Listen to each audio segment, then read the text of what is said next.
Bom, hoje, enfim, continuou o debate sobre Elon Musk, liberdade versus ditadura, projeto de lei das fake news. Um aproveita para espetar daqui, outro aproveita para espetar de lá. O Lula, de novo, falou sem falar do Elon Musk. Diz que tem empresário que nunca plantou um capim no Brasil, querendo dar palpite aqui. Eu achei interessante, né? Porque é o menosprezo absoluto, né? Capim você não planta, capim nasce, né? O cara não se deu o trabalho de plantar um capim aqui e tá dando palpite. O Alexandre de Moraes o chamou de alienígena. Aliás, a gente tem o vídeo do Alexandre de Moraes. Vamos aproveitar já também, Tiago, para mostrar o trecho em que o Alexandre de Moraes faz uma referência também velada ao Elon Musk, mas para bom entendedor, de novo, meia palavra basta. E reiterar, presidente, que tenho absoluta convicção que o Supremo Tribunal Federal, a população brasileira, as pessoas de bem, sabem que liberdade de expressão não é liberdade de agressão. Sabem que liberdade de expressão não é liberdade para a proliferação do ódio, do racismo, da misoginia, da homofobia. Sabem que liberdade de expressão não é liberdade de defesa da tirania. E talvez, presidente, alguns alienígenas não saibam, mas passaram a aprender e tiveram conhecimento da coragem e seriedade do Poder Judiciário brasileiro. Essa é a frase do Alexandre de Moraes durante a sessão do Supremo. A do Lula é a seguinte, que é o que está acontecendo. Ele vinha num discurso, né? Que é o que está acontecendo, o crescimento do extremismo de extrema direita, que se dá ao luxo de permitir que o empresário americano, que nunca produziu um pé de capim desse país, ouse falar mal da corte brasileira, dos ministros brasileiros e do povo brasileiro. Não é possível. O professor Gustavo é um especialista, dentre outras coisas, em inteligência artificial, acompanha não esse mundo especificamente, mas acompanha o desenvolvimento da tecnologia, os questionamentos éticos que surgem a partir das descobertas que a humanidade faz, das invenções que a humanidade apresenta. Isso nos impõe desafios éticos, como o que nós estamos discutindo agora, né? Para muita gente, uma discussão inexistente até certo ponto, porque nunca houve restrição à liberdade de manifestação no Brasil. Enfim, não vamos entrar de novo nesse debate aqui, né? Mas eu queria ouvir primeiro do professor. Virou briga de foice no escuro, né, professor? Agora virou baixaria, não é? Talvez não seja a expressão adequada, baixaria, mas não é a discussão no nível que o país precisa. E o mundo precisam de uma discussão de um nível mais elevado, né? Sobre o que fazer com tudo isso que nós criamos de bom. Né? Que permitiu o acesso. Bom, nós estamos sendo transmitidos agora pelo YouTube, né? Há 20 anos, pelo YouTube e pelo Instagram. Isso aqui não existiria se a gente não estivesse com um horário numa emissora de televisão ou numa emissora de rádio, né? Então, ao mesmo tempo em que possibilitou que muita gente tivesse voz, tivesse a possibilidade de se manifestar a respeito de tudo, de todos, há conflitos éticos que surgem a partir dessa possibilidade de muita gente falar ao mesmo tempo. Estamos perdendo uma boa oportunidade de tentar entender se isso precisa de regra e, se precisa, quais são elas, para virar essa briga de foice no escuro entre ditadura, liberdade, enfim, e consequentemente, bolsonarismo, comunismo, lulismo e vida que segue, né? Com certeza precisa de regra. Eu acho que a nossa geração, ela entrou na internet sem ser educada.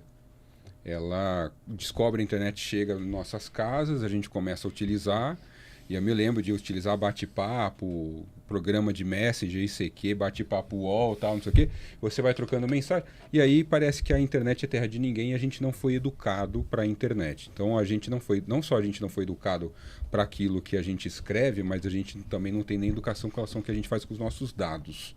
O brasileiro, principalmente, ele tem não tem, parece, uma consciência, ele é muito displicente com os próprios dados.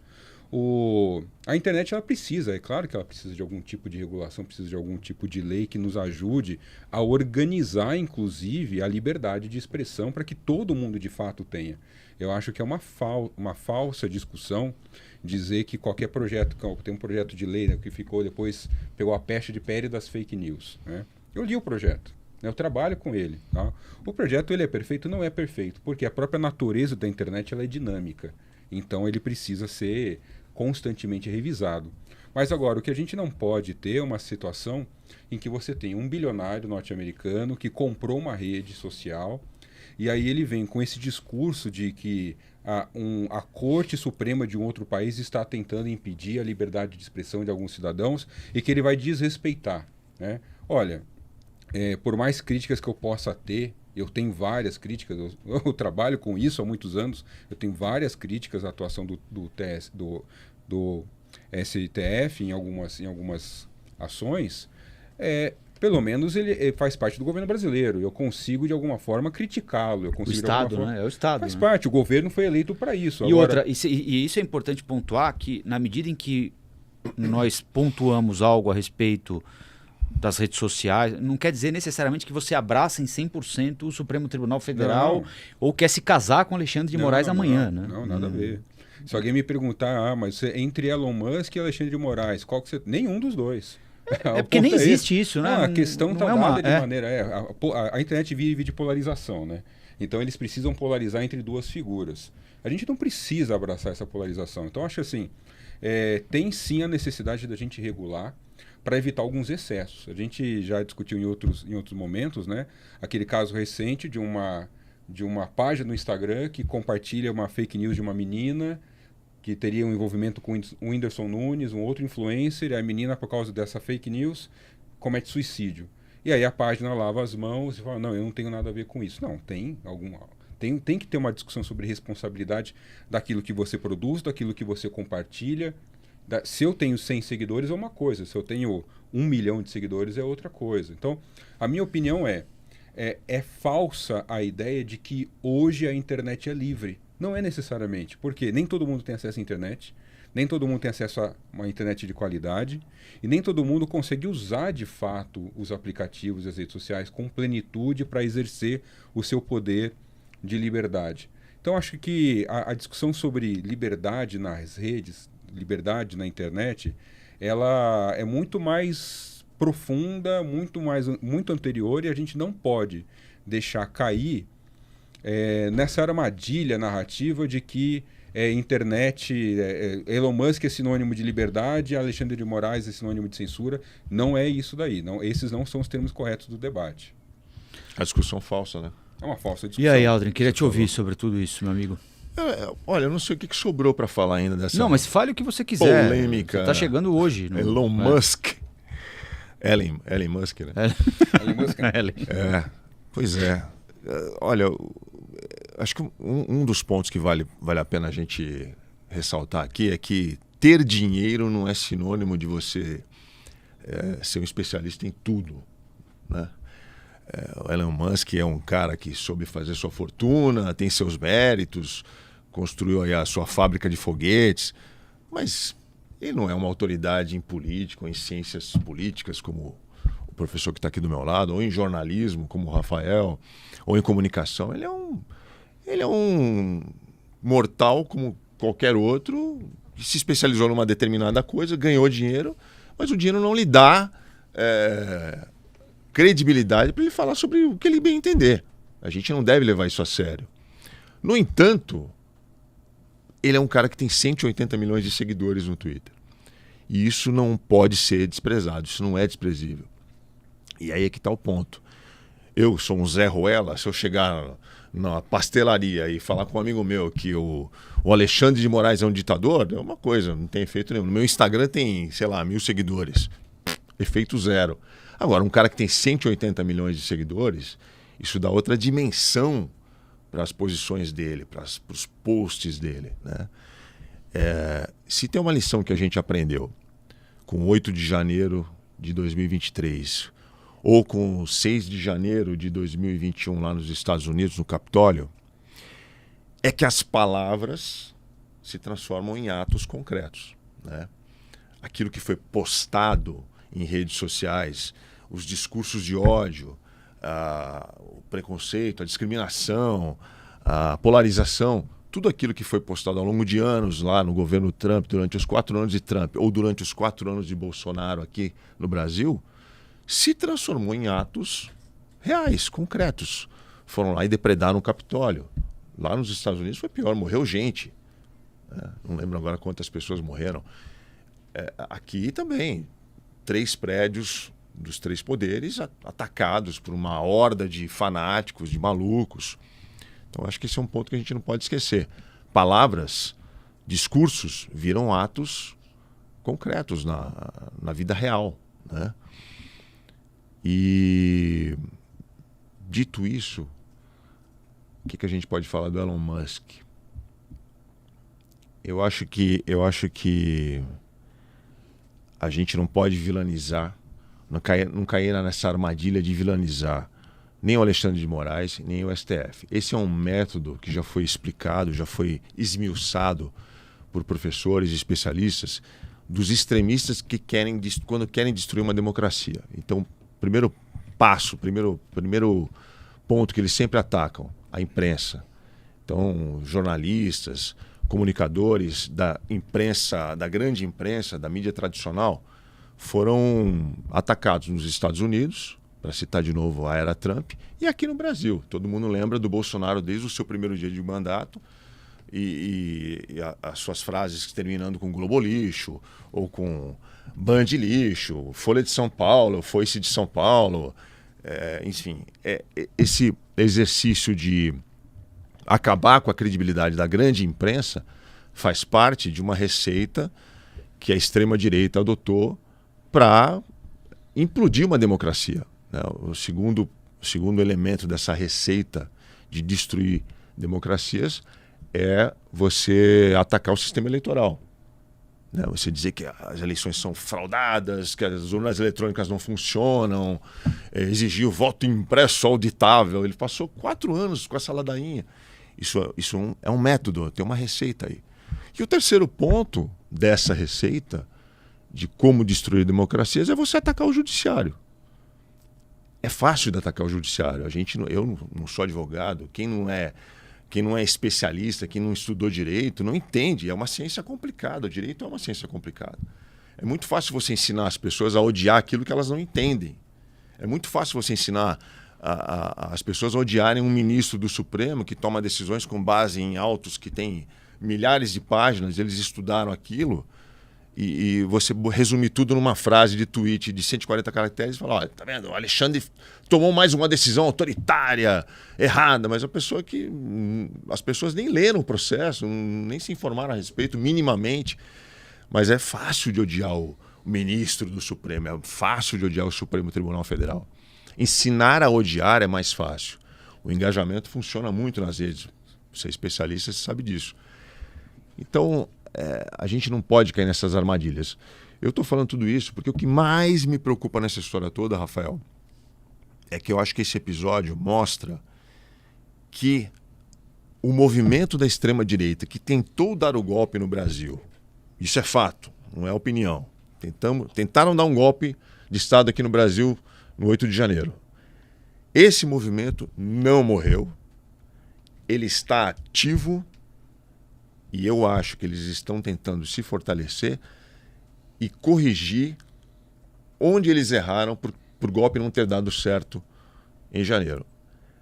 Do mesmo jeito que Trump tem todo jeito que vai ser o próximo presidente dos Estados Unidos de novo, eu tenho medo de 2026. Eu acho que a gente não pode subestimar. Nós subestimamos em 2018, 2017, a onda bolsonarista vindo, tiramos sarro. Eu fui um dos que fiz piada com o Bolsonaro. Imagina, o cara que via no Super Pop vai ser presidente. Eu não acreditava, muita gente não acreditou e o cara virou presidente. Então, eu ataco aqui o bolsonarismo, já fiz isso várias vezes, não porque eu sou de esquerda, não sou de esquerda, mas é porque eu considero o bolsonarismo, não considero o bolsonarismo um movimento que represente a direita, o pensamento da direita. Para mim é um movimento que tem o objetivo de destruir a política, a democracia, as instituições. quem se considera de direita, quem se considera conservador de verdade, deve fugir do bolsonarismo. Enfim, acho que esse movimento está forte, está ativo, e acho que eles estão se preparando aí. A manifestação do Musk mostra isso, eles estão se preparando para uma retomada ao poder. Isso é preocupante. Professor, por que tanta gente acha que há uma censura ou uma ditadura do judiciário no Brasil? Isso tem base em fato? Há algo que o judiciário esteja de fato fazendo de maneira equivocada para transmitir essa impressão para uma parcela da sociedade? É uma compreensão indevida, estimulada por determinados líderes desse segmento da extrema-direita? O que acontece? Isso não é só aqui, né? Não é só no Brasil, é um fenômeno internacional, né? É um fenômeno internacional, mas parece que o Brasil gosta de se destacar como um exemplo pragmático para todos os países. O judiciário, ele tem sim a sua parcela de responsabilidade nisso, e é histórica, não é de agora, tá? Existem várias pesquisas que falam de um processo que a gente chama de judicialização da política, né? Que é a entrada do judiciário, e no caso principalmente do STF, aqui porque a gente tem um modelo de concentrado, né, em várias decisões importantes no STF, e o STF ele toma sim um protagonismo em várias discussões, e ele rouba esse protagonismo de outros órgãos, como por exemplo o próprio Congresso. A gente viu agora, por exemplo, drogas, aborto, foram dois temas, né, que enfim, incomodaram inclusive o Congresso. E me parece que até acertadamente, né? Porque o Congresso diz, olha, isso aqui é aqui.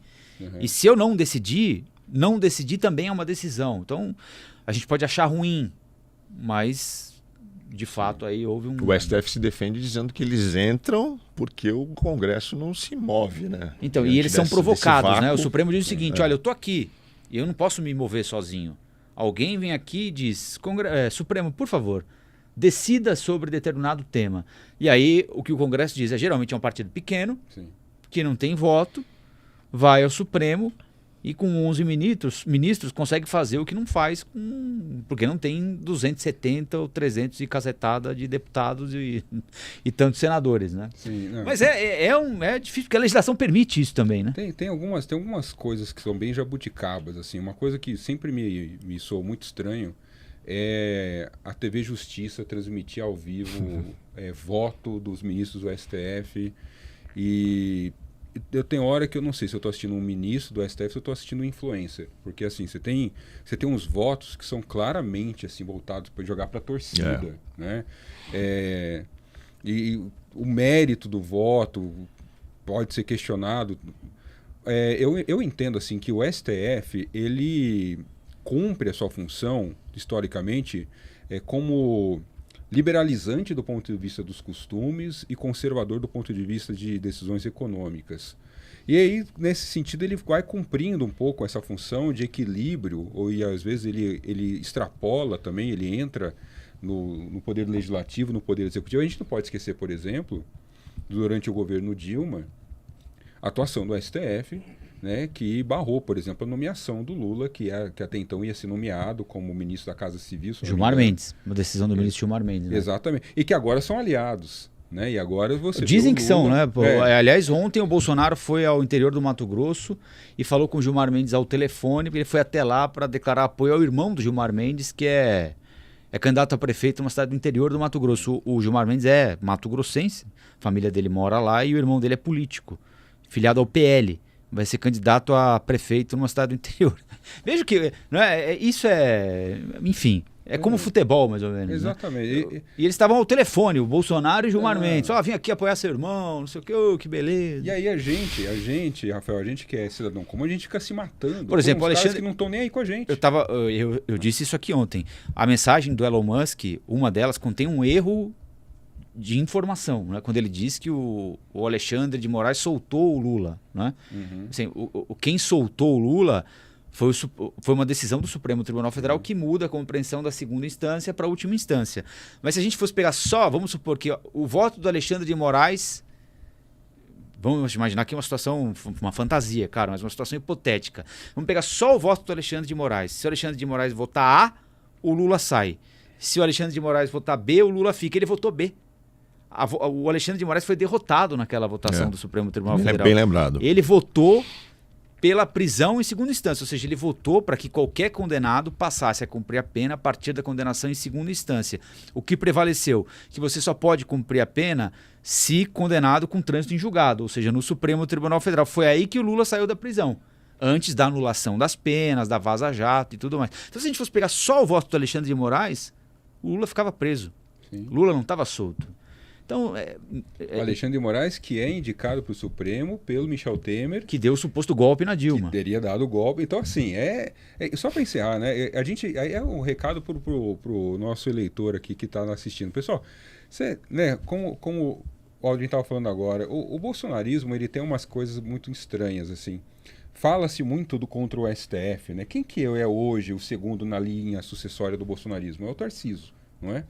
Que anteontem estava trocando abraços e carinhos com o Alexandre de Moraes, né, numa reunião na qual os dois participaram. Tem fotos, as fotos estão na internet. Procura aí, Tarcísio e Alexandre de Moraes trocando afagos. O Flávio Bolsonaro foi ao Roda Viva segunda-feira e disse que é contra impeachment do Alexandre de Moraes.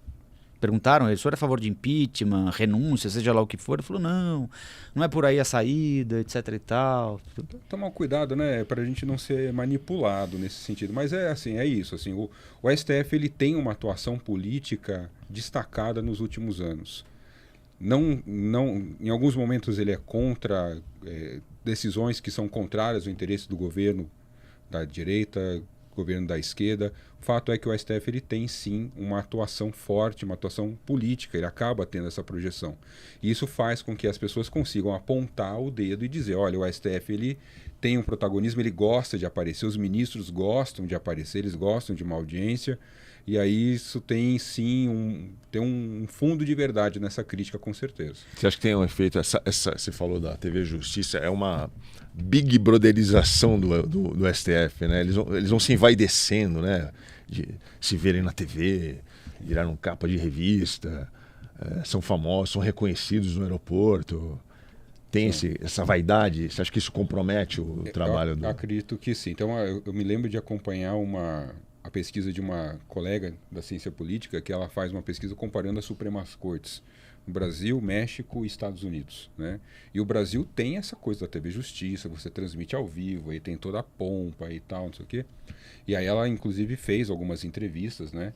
E demonstra que, na pesquisa dela, demonstra que tem um peso, sim, quando é transmitido, né? Tanto que você vai para o modelo norte-americano, não estou querendo dizer que é um melhor modelo, mas você vai para o modelo norte-americano em que as decisões não podem nem ser transmitidas, não podem ser gravadas. Eventualmente você tem lá um cartunista, alguém que faz um desenho e tal, registra, você tem o registro do áudio e tal, mas que é emitido depois. Então, assim, porque a ideia é que não seja, aquilo não tem que ir para a torcida, né? Tem uma decisão de especialistas que precisam tomar uma decisão técnica. Em tese, não é para ser uma decisão política. Não tem que saber, enquanto eu estou decidindo, eu ficar de olho no meu Instagram ou ficar de olho no meu WhatsApp, ver como é que aquilo, se está pegando bem o que eu estou falando ou não estou falando. E aí eu peço vistas do processo e aí eu causo um burburinho. Não, eu entendo que a gente deveria rever a maneira como o STF trabalha ou repensar a maneira como o STF trabalha. Olá, aqui é o Rafael Colombo. Gostou do que acabou de assistir? Se inscreva no canal Cortes do Flow News para os melhores momentos. Quer acompanhar os nossos programas na íntegra? Então se inscreva no nosso canal oficial Flow News.